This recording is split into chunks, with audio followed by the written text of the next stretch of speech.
What is going on, eaters and feeders? Looks like the camera's a little blurry, but we're going to roll with it because I'm just going to go live, do a little bit of a brain dump, and then move on. This is based on conversations or a conversation that's going on in the group, and it also relates to at least one video. I know there's at least one video, but I'm sure I touch on this in multiple videos. And it's kind of a if I were to title this, it could be a couple of different things. It could be staying within your wheelhouse. I think that's a good encapsulating idea of a lot of what I'm discussing, but specifically going to the private group discussion to see where this started, and then we'll go down the little tangents that I've got for you today. Yassine he's in the UAE, and as we all know, in the States and a lot of other countries, gas prices are going up, but fortunately in the UAE, fortunately for them, unfortunately for us, their gas prices, their petrol prices are like I don't know what they are, but they pump the stuff out of the ground there. So obviously they're the ones with all of it. So it's much cheaper for them. The problem is Yassine is experiencing a lot of his competitors in the meal prep industry are offering daily delivery. Now, here in Florida, there's only one company I know of who is worth really considering, who's at a large enough size worth considering, who's been around long enough, because there's a company who's going to start up next week across the street from you, and they're going to offer daily delivery. Not really worth, or there's a company who's been around for a few years, but they've got 50 members. They're not really worth considering. Is that a business model I should emulate or feel threatened by? There is one company in South Florida who is large, and they do daily delivery. I don't know if they still do daily delivery. I haven't checked in on them in a while, but I know for years that was their claim to fame. That was their big differentiator, was we do daily delivery. And I've met with the owners multiple times. They actually were trying to they tried buying us out a few times. And I've mentioned this in other videos. We'll always, have the conversation and learn about your company and who you guys are. But I remember when we'd have conversations about the daily delivery, they thought that was like their thing. That's what made them successful. Yassine is obviously not wanting to get into competing with companies by going the daily delivery route, and that's something I am very adamant about preaching against. Daily delivery is a pain. Honestly, as a customer, let's start from the meal prep perspective, because that's, what you're watching for. So from the meal prep perspective, the way I look at it is that delivery is the last yard. You do all the work, and to get in the end zone, that delivery is the last yard, and that will make or break the entire progression, whether you're taking it from the other end zone or from the 50, 49, 99 yards, whatever that you want the analogy to be. That last little bit, which is arguably the easiest part of the entire process, is what could be that weak link. And not to, shame any delivery drivers or anything. I was Fit Food Fresh's first delivery driver. I'm going to argue that I was the best delivery driver. But your delivery drivers could be seen as kind of mercenaries. They're not in your company as much for the most part. These normally aren't people who are working daily in the office, interacting with customers, really immersed in the brand, and then going out to do deliveries. We do, Fit Food Fresh and a lot of other companies do deliveries overnight. So that really wouldn't jive with their schedule. These are normally people who, again, they're mercenaries. They're contracted employees in most instances. Our guys are doing 2 deliveries a week. Some companies, I'm a big fan now. Going back, I would go back to probably a single delivery a week and try to sustain that as long as possible. Because that weak link, if you're doing 5 deliveries a week versus 2 deliveries a week versus 3 or 1, the fewer deliveries you're doing, the fewer instances you have to have that weak link ruin the entire process. I don't care how good your chef is. I don't care how much you paid for your food, how much time you put into cooking it, how beautiful it was being plated. If that delivery driver drops the bag off at the wrong apartment building or drops it down the stairs or has a flat tire and it's late, that could make all of that hard work, all of that expense, all of that time, all of that effort count for nothing.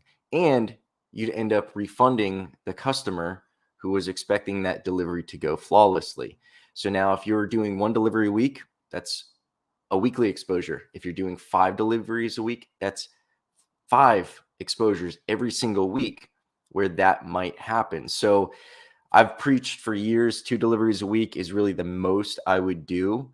There's a good argument for 3 deliveries a week. You know, if you have a large clientele who, and I haven't seen this, but let's say you're really good at selling weekend meals, or you, for some reason, you've tapped into some kind of bubble where everyone in your area wants meals over the weekend and they're concerned about the freshness of getting food delivered on Thursday, lasting through the weekend. By the way, it's completely fine, not an issue at all. But let's say that that's what that crowd wanted and that's what their thoughts were, and they just needed another delivery. Okay, do Monday, Wednesday, Friday. But that would be the most. And I would honestly tell you, I know of a company who does that, and they're very large, but just because companies get big, doing something the wrong way doesn't mean that it's really working for them. A lot of times, us as business owners, us as humans, we become in love with our own ideas, and we are drowning in hubris, and we will attribute, our successes to whatever ideas we've implemented and kind of overlook the potential of us maybe being more successful had we not implemented some of those ideas that we are ironically attributing our success to. So for instance, this company, I'm not going to name them, but nice guys and everything, but they are, let me adjust myself, they are convinced that daily delivery is a necessity. They don't understand how other meal prep companies survive without offering daily delivery. Well, I mean, anyone who's ever eaten food, taking home a doggy bag from a restaurant or eating food that's a couple of days old and you survived miraculously. I mean, the Board of Health allows for, depending on the type of food and how it's stored and everything, like you've got multiple days. There's no reason for daily delivery. And if Yassine was asking me, and this is kind of getting more to what his question was, is how do I compete with these guys? How do I convince a customer to come from them to me, that daily delivery isn't a necessity? So I mentioned the fact that he's in UAE, not only so you guys can understand, like, we're all paying more for gas. The last thing we want to do is more deliveries, but for you to also understand they're doing, I would assume, I haven't verified this with him, but I know I've done a few, I think I've done a couple of consultations with Yassine now, 2 or 3. So I already knew he was in the UAE. I didn't verify this, but I'm assuming they're probably not even charging for delivery. And that's crazy when you're thinking of daily delivery, but I know companies who are willing to do that. They throw it into the food cost. Another big mistake, because you could actually make your deliveries profitable if you charge for them. And right now, as I think it was my last video that I put up, we are experiencing cost hikes everywhere. So charging for deliveries, a very smart move. If you're not doing it, I want to reach through the camera and smack you. And if you are charging for delivery, consider upping the price depending upon what you're charging. I've spoken to a few consultation customers already specifically on this, where they went from being profitable on delivery. Some are now breaking even. Some were kind of breaking even. It was coming out in the wash, and now they're going negative. And are you going to up your food prices? Are you going to up your delivery prices? Probably going to up both, because gas affects everything. But I mentioned that in the other video. But Yassine, getting back to his concern, was, how do I convince these people? I can't convince them that the delivery fee is a pain, and doing 2 deliveries a week versus 5 deliveries a week is going to be cheaper, because they're not paying for a delivery. At least that's, again, my assumption, because the gas is just so cheap in the UAE. They're probably not charging for delivery. So that's not going to be a pain point. To me, as a customer, I would honestly want all my food already here, whether it's once a week or twice a week. I want all my food here. I don't want, let's say I ordered for the week, I picked my meals, and I got the chicken parm today, but maybe I'm not in the mood for the chicken parm, and I was really hoping that the beef bourguignon was what I'd be eating. But oh man, I'm not getting the beef bourguignon until 2 days from now. But that's really what I want to eat today. Or maybe I have someone drop by. Now I've got food for me, and if I had all of my food delivered for the entire week or for several days, I could throw a meal in for them as well. But now I'm in this weird situation where it's like, oh, I don't have food for you. And if I'm a meal prepper, I probably don't have a substantial amount of food supplies to throw something together for you.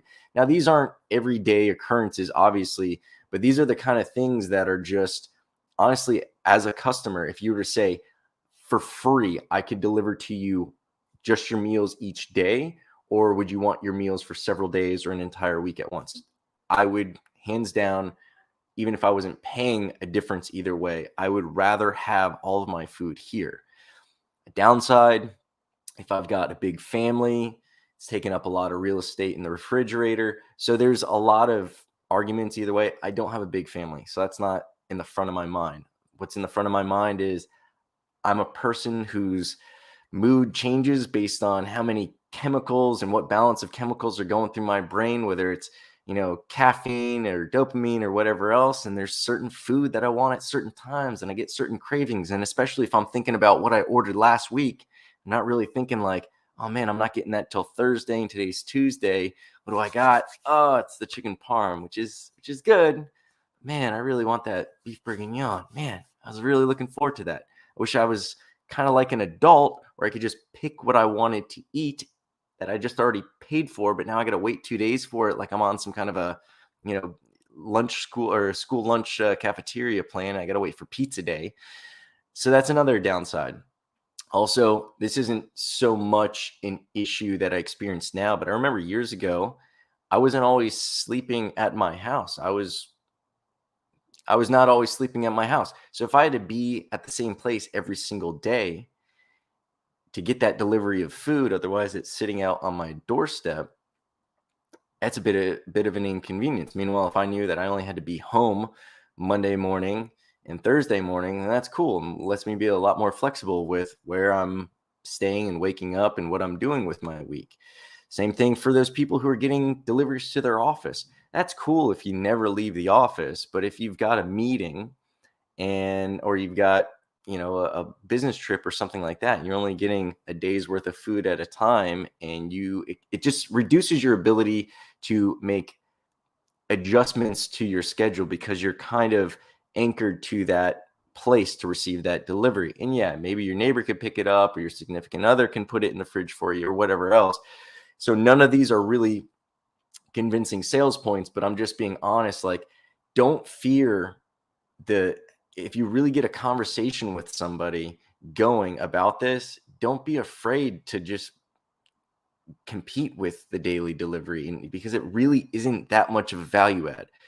Is the food noticeably better if we put a blindfold on you and I gave you 2-day-old food as opposed to a day-old food? Are you going to notice the difference if it's the same meal and everything else is the same? Probably not. I mean, come on. And let's be honest. I know for a fact, not going to put any names out there, but I know for a fact that just because a company is doing daily delivery doesn't mean they're doing daily production. Now, let that mean what you want it to mean, but that might also be another important thing to bring to the customer's attention. Going even further along what I was discussing with Yassine is you may just want to consider the fact that some people, and it hasn't happened often, but over the years, I have had conversations with people who they're drinking the daily delivery Kool-Aid. They're just like, how is that fresh? And yeah, you do get them to pause when you're like, oh, have you ever taken home food from a restaurant and not eaten it the very next day, maybe a day or two later? It's like, oh, yeah, I have done that. But people are sometimes they get so, all jazzed up on whatever that idea that they've been pitched, that the guy who pitched them on that meal prep was really, oh, the food's fresh. It has to be delivered daily. Otherwise it's not fresh. Really? Are you going to notice? Is it like any less nutritious? Is it any less enjoyable? No. So you can't have those conversations. But another thing to consider is it is very difficult to get people to change what they believe. And especially if they have really been sold on the freshness, and that's something that there's certain pockets of people where they have different priorities. Some people are big on the organic buzzword, and they think organic means healthy and everything organic is healthy. And we know, as people who are in the food industry, just because it's organic doesn't mean it's healthy. So there is a lack of value to those certain words and beliefs. There's people who, good example is, I mentioned this. It's like trying to convince someone who's vegan to eat your steak. If you had a meal prep company and everything was animal based, and you had animal protein in every meal, and you were speaking with a vegan and trying to convert them from a vegan meal prep to yours, how long would you really fight that? They believe enough to go that certain route, whether it's a daily delivery or vegan. If it's something that you don't offer, I'm not saying just to give up, but don't feel like you have to convince those type of people to get to your meal prep in order to survive. Because what's beautiful about this business is everyone eats. So every single person is a potential customer.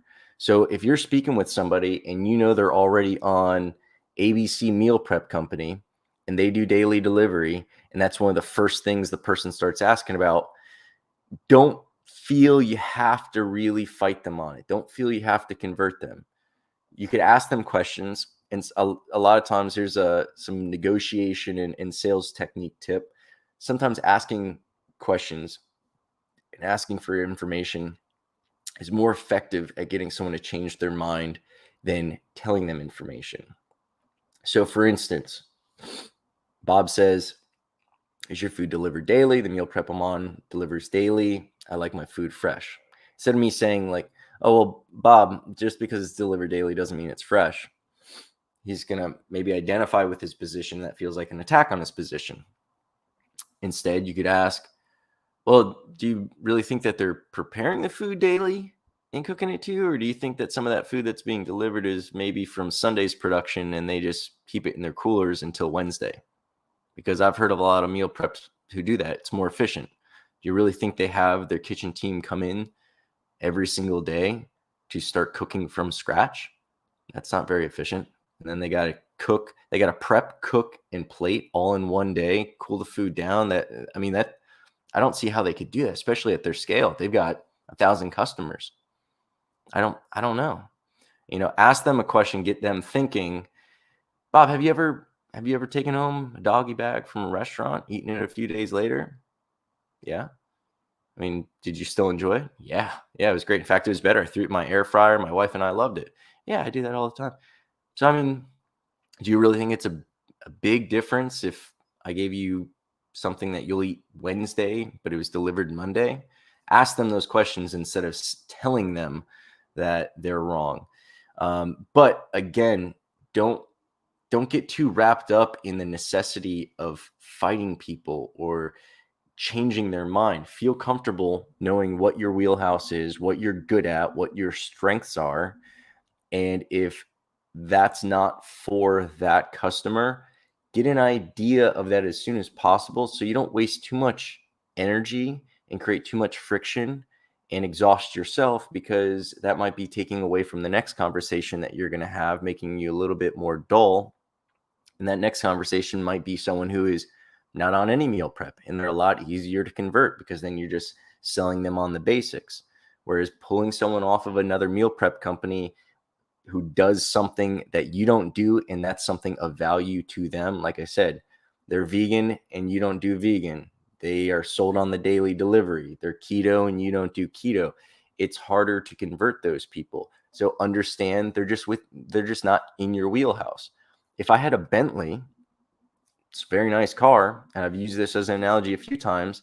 If you've got a Toyota budget, no matter how much I tell you how great the Bentley is, and I walk you through the engine and the powertrain and the CPU and the hand-stitched ostrich leather and the woodwork and all that, I'm convincing you of things that really don't matter because you've got a Toyota budget.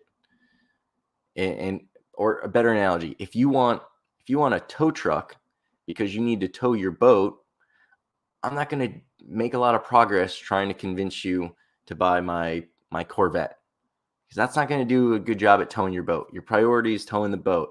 I'm not going to waste time trying to convince you. I'm just going to find a guy who's maybe into a Camaro and try to talk him up to a Corvette, or find a guy ideally who's already interested in a Corvette, and I just got to convince him to buy mine. You see what I'm saying? So it comes down to a lot of things. Some other stuff I want to mention. Obviously, this conversation came from the private group. It is still free to join the private Discord. The first 100 members who join, I am offering that for free. The links for that are going to be below. Consulting, as I mentioned, Yassine is one of my consulting clients. The consulting schedule has changed. Before, I was the one-off people were able to book on Tuesdays. Now Tuesdays are pretty booked up with regular people. So I have opened up some limited space on Wednesdays. So if you're interested, hopefully Wednesdays work. If Wednesdays absolutely don't work, reach out to me and I can fit you in somewhere else. It's just, I try to keep it regular so I can let you book yourself. I can, if we discuss a one-off consultation, I could squeeze you in somewhere else. But as far as keeping a dedicated day that's open, Wednesday is it. I've also got, I should have mentioned this stuff earlier. I've got marketing, meal prep marketing, starting back up. It's something I tried doing before. Everyone was kind of all over the place. So I wanted to find a better way to do it. And now I just started recently. I've got a handful of hand-selected clients who I've spoken with. Actually, all of them, I think most of them, almost all of them, are former consultation clients. So I know their businesses pretty well. Aside from James, we actually haven't done an official consultation with James, I believe. He's been buying bags for a while, but no consultation. And then software. So meal prep, all the links to all this stuff are going to be below. I'm horrible at marketing myself, especially when I'm live.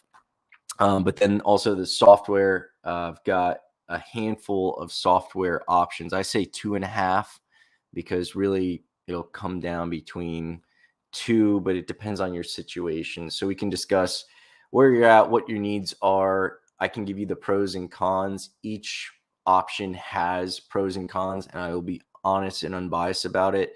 But understanding what your business is, I don't want to just say like, oh, hey, here's these companies. I'll throw you into some sales pitches and somebody else is going to, maybe the first guy you're going to talk to is going to convince you to get on the software that wasn't ideal for your situation. Neither one of them are the wrong, or none of them are the wrong solution. But I would say it's definitely worth your time to talk with me a little bit about where you're at, what your needs are, how your business is structured. And then I can tell you the pros and cons of each, and I can make a suggestion or at least inform you of the pros and cons. And you could say, okay, well, based on my structure, my priorities, I like this one, or, whatever else. And that's about it. I feel like I had some other stuff that I didn't put down on the list. I just wanted to go live, get this stuff out. Coming up on, I'll be under a half hour at least on this one. So yeah, Discord is the links to that are below. That's been great because you're able to reach me. I like it because I'm able to organize the conversations in different rooms. For instance, this one was in a delivery room. If you're not familiar with Discord, it's a little foreign at first, but you get the gist of it pretty easily. It's just like a more advanced segmented chat kind of deal. So we're able to have the one server that is all Meal Prep Biz 101 conversations, and then we kind of divide those up into this room is about production. So if you want to talk about production, let's go into this chat. This one's about delivery. This one's about sales. This one's about marketing, et cetera, et cetera. You've got me chiming in. You've got some of the other meal preppers out there chiming in. And like I said, I really want to get as many people, especially if you're already in the Facebook private group, which I basically killed back in, it wasn't really my choice, back in 2019. Still exists, but I'm not in it at all. I invite you to convert. I can't add anybody new to it, so it's basically kind of dead in the water. Come on over. I also had the private group that was on mealprepbiz101.com. people found it a little confusing to get to it. So I just figured, you know what? And also getting the notifications through Discord and segmenting the conversations in the search features and me being able to put resources right there. There's just a bunch of reasons that Discord is definitely worth you getting into. It's a free app, great for communities. There's probably anything you're interested in, they've probably got a Discord for it. So definitely, if you're not familiar with Discord, it'll be a little bit of a friction. It's some new software. I know some of you guys aren't like jazzed about getting into new software, but the illiterate man of the 21st century is not the man who cannot read or write. He's the man who cannot learn, unlearn, and relearn. That's I keep on saying Alan Tovel, but his name is Alan Toffler. I hate misquoting that guy. I love that quote. All right. I will see you guys hopefully in the Discord. I'll probably keep doing these live little brain dumps. This is a bit more low friction for me than doing the editing and all that kind of jazz, even though I still have to set up the cameras and all that fun stuff and make the thumbnail art. But in any course, any case, I should say, Discord, private group, links, mealprepbiz101.com, all that jazz. I look forward to helping you grow as a business, as an entrepreneur, and as an individual. Have an amazing, Thursday. Woo! Thursday. Weekend's almost here.